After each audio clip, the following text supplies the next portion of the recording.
న్యాయం ధర్మం ఉంది కాబట్టే వర్గీకరణ అంశంలో మాదిగలకి అండగా నిలబడ్డానన్నారు సీఎం రేవంత్ రెడ్డి. గత ప్రభుత్వ బలహీన వర్గాలకి బర్రెలు గొర్రెలు చేపలు ఇచ్చిందని విమర్శించారు. వాళ్ల పిల్లలు రాజ్యం ఏలుతారా అని ప్రశ్నించారు. చెప్పులు కుట్టుకునే వాళ్ల పిల్లలు ఐఏఎస్ ఐపీఎస్ కావాలన్నారు. కొంతమందికి నచ్చొచ్చు, నచ్చకపోవచ్చు, కొంతమందికి ఇబ్బందికరంగా అనిపించవచ్చు. కానీ మాదిగలను మిత్రులుగా భావించి అండగా నిలబడాలి అని నేను అండగా నిలబడ్డా. ఇక నేను కూడా మీ పక్కన నిలబడకపోతే ఇక ఈ జాతికి మేలు జరగదని ఆలోచన చేసి రాజకీయపరమైన ఒత్తిడులు వచ్చినా మీ పక్కన నిలబడి ఈ సమస్యకు శాశ్వతమైన పరిష్కారం చూపించాలి అని ఒక ప్రయత్నం చేసిన.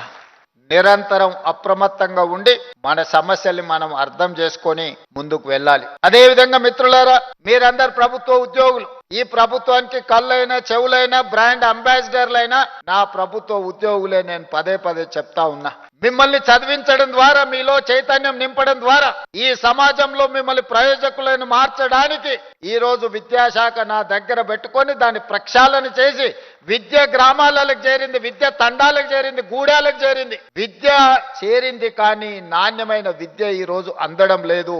వీళ్ళు గొర్రెలు బర్రెల్ని పెంచుకోవాలా, గొర్రెల్ని అదే విధంగా చేపలు పట్టుకోవాలి, చెప్పులు కుట్టుకోవాలా, మీ పిల్లలు మాత్రం రాజ్యాలు వెళ్ళాలనా?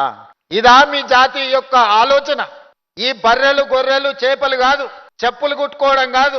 చెప్పులు కుట్టిన ఈ జాతే డాక్టర్లు, లాయర్లు, ఇంజనీర్లు కావాలి, ఐఏఎస్లు ఐపీఎస్లు కావాలి, మీరు ఎమ్మెల్యేలు ఎంపీలు కావాలి.